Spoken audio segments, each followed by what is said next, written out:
वो एमएसपी पे तो कह रहे हैं कि शुरू से हमारी मांग थी, ये कह रहे हैं। देखिए अंजना जी, मैं एक बात कहूंगा, हम चर्चाओं में आई, आप भी आते रहे, पूरे साल आते रहे, और हमें पता है कि पहले क्या मांग उठी, प्रमुखता से क्या मांग उठी, और अगर अभी भी इनकी कुछ मांगे हैं, हमें दिल जीतने का हुनर आता है। संवाद करने के लिए एक कमेटी का गठन हुआ है। कमेटी में बात आप भी रखेंगे, हम भी रखेंगे, एक कदम आप चलेंगे, एक कदम हम चलेंगे, गले लगेंगे। लेकिन जो लोग अपनी राजनीतिक दुकानें साध रहे हैं आपका नाम लेके, उनसे तो सतर्क रहिए। मैंने पिछले कार्यक्रम में भी आपके कहा था, जो किसान भाई थे वो गुड़ बांट रहे थे, और उस गुड़ के आसपास मधुमक्खियां ना आ जाएं, वो मधुमक्खियां आज योगेंद्र यादव, हनन मुल्ला, क्या हनन मुल्ला राजनीतिक व्यक्ति नहीं है लेफ्ट से? क्या योगेंद्र यादव की अपनी राजनीतिक महत्वाकांक्षा नहीं है? तो हम इतना ही कहेंगे कि ये सारी चीजें बात करके ही होंगी। और एक सवाल है मेरा, क्या गारंटी है कि मान लीजिए आपकी और मांगे मानी जाती हैं, संवाद होता है, कुछ सही लगती हैं, कुछ नहीं लगती हैं, आप फिर अपना आंदोलन वापस ले लेंगे? आप मुझे बताइए, इस बात की गारंटी क्या है? मैं भी तो आपसे ये पूछना चाहता हूं, देश की जनता, देश का किसान पूछ रहा है ये बात। गारंटी क्या है धर्मेंद्र जी? नहीं देखिए गौरव भाटिया कल ये मान लेंगे, आप बोलेंगे कि नहीं हमारी तो ये 5 मांगे और है?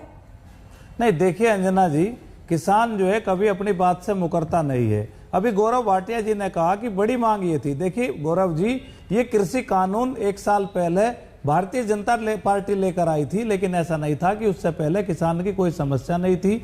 2018 में 2 अक्टूबर को किसान क्रांति गेट गाजीपुर पे किसानों के ऊपर जो लाठीचार्ज हुआ था, अंजना जी आपको ध्यान होगा, उसके भी कुछ मुद्दे थे जिनका समाधान नहीं हुआ था। इस वाले मामले में पहले ही दिन से 4 बातें थी, एमएसपी, बिल वापसी, एयर पोल्यूशन बिल और बिजली बिल।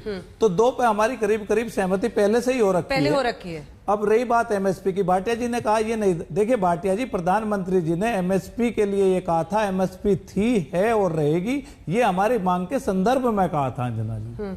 तो आप भाटिया जी ऐसे इसको डिनाई नहीं कर सकते कि हमारी मांग नहीं थी। हमारा ये है कि आप जो है 2 कदम चले हैं, हमने चिट्ठी लिख के आपकी तरफ को कदम बढ़ाए हैं। ठीक है, आप एमएसपी की बात कर दो, एक कमेटी बन दो, आपकी जय जयकार, लोग जाएंगे, कहेंगे कि भाई जिसको जहां वोट देना हो। तो गौरव जी हाँ, देखिए मैं तो आभार व्यक्त करता हूं, यहाँ पे धर्मेंद्र जी बैठे हैं, उन्होंने ये माना कि एमएसपी पे 2006 में अंजना जी एक रिपोर्ट आई, 8 साल तक ठंडे बस्ते में रही, 1.5 गुना नहीं करी गई। करा किसने? श्री नरेंद्र मोदी जी ने।